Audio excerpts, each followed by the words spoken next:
Hello नमस्कार दोस्त, मैं विक्की। आप देख रहे हैं मेरे YouTube channel Vicky V official.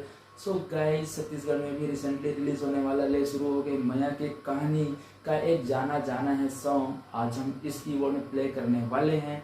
So guys, आप बने रहिए और समझिए और सुनिए और बताइएगा कमेंट में कि कैसा लगा इस सॉन्ग।